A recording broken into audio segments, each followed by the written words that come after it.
આજના સમયમાં યુવાનો જે બોલે છે એ કયા શબ્દો બોલે છે એને મહત્ત્વ અને તેને સમજાવવા માટે મારે એક વાર્તા કહેવી છે. યુવાનોને મારે કહેવું છે કે તમે સારા શબ્દો જ બોલો. મારે કહેવું છે કે તમે જો નબળા શબ્દો બોલશો તો તમારા જીવનમાં ઉતરી આવશે અને હજારો યુવાનો પોતાના બોલવાના શબ્દો નબળા હોવાને કારણે પોતાના જીવનમાં સફળ થતા નથી. આવા યુવાનોને માર્ગદર્શન આપવા માટે મારે એક વાર્તા લેવી છે. આજની વાર્તા આપણા જ બોલેલા શબ્દો જ આપણા જીવનનું ઘડતર કરે છે.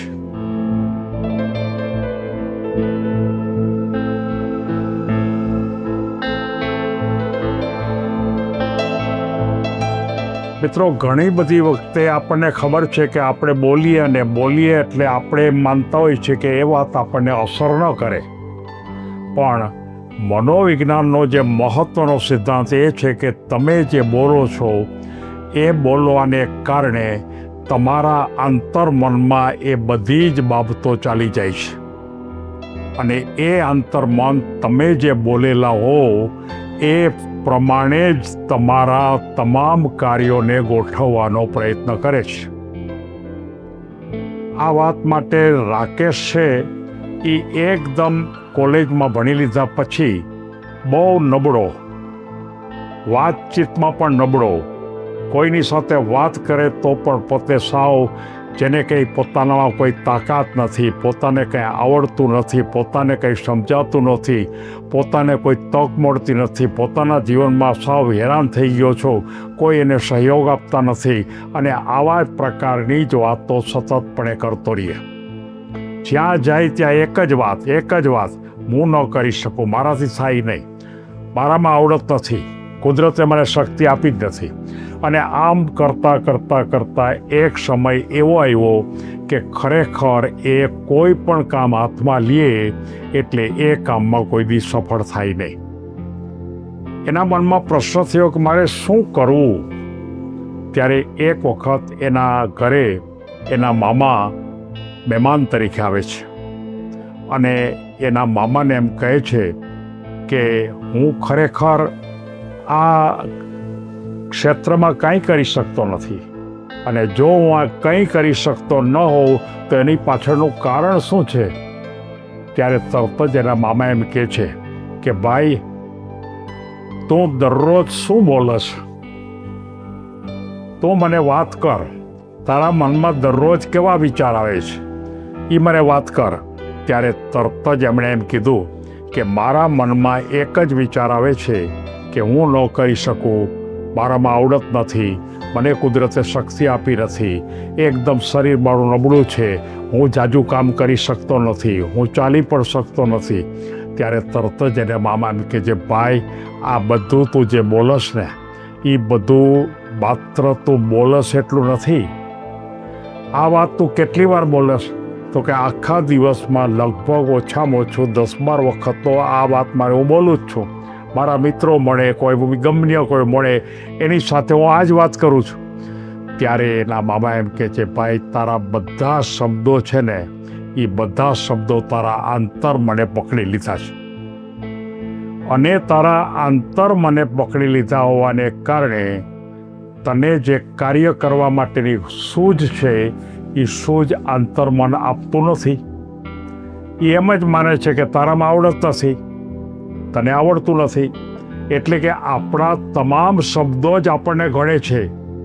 આપણા જો શબ્દો સારા તો આપણે સારા બની શકીએ, આપણા શબ્દો નબળા તો આપણે નબળા બની શકીએ, આપણા શબ્દો હિંમત વગરના તો આપણે હિંમત વગરના બની શકીએ, આપણા શબ્દો નબળા તો આપણે પણ નબળા. એટલે કે આપણા બોલેલા શબ્દો, વારંવાર બોલેલા શબ્દો, વારંવાર વિચારેલા શબ્દો, જો એના ઉપર તમારી પકડ નહીં હોય તો જિંદગીમાં તમારી પાસે ગમે તેટલી તાકાત હશે તો પણ તમે નિષ્ફળ જવાના છો.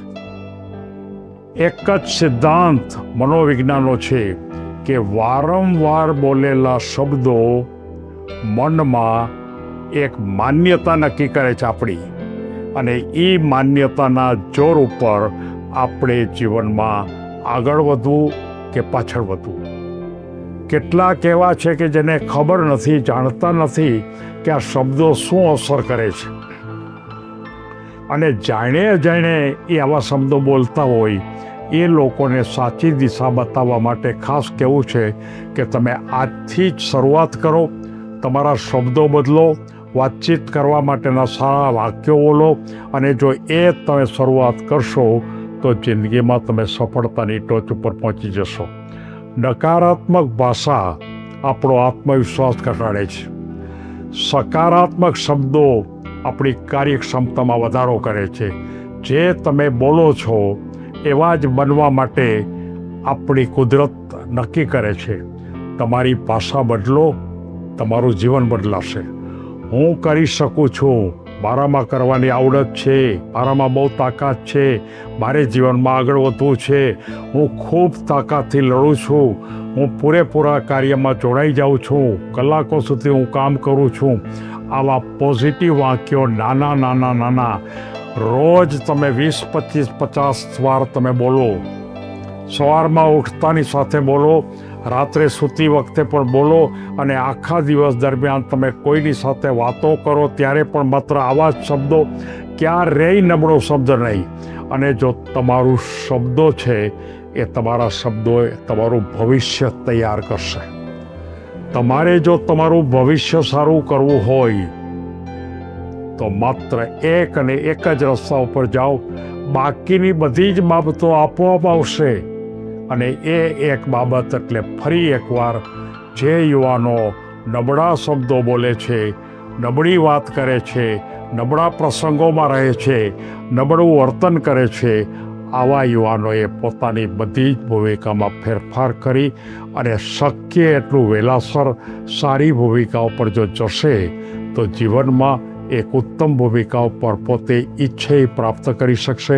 જીવનમાં પ્રાપ્તિ પણ બહુ મોટી હશે અને એ રીતે આગળ વધશે. સૌ કોઈ આને પૂરી ગંભીરતાથી લઈ અને જો એનો અમલ કરશે તો એક વખત પોતે જીવનમાં એવી ઊંચાઈ ઉપર પહોંચશે કે જે પોતે ઈચ્છતા હતા એ જ ઊંચાઈ પર પહોંચશે. નબળું છોડો, સારું સ્વીકારો. સૌને ધન્યવાદ.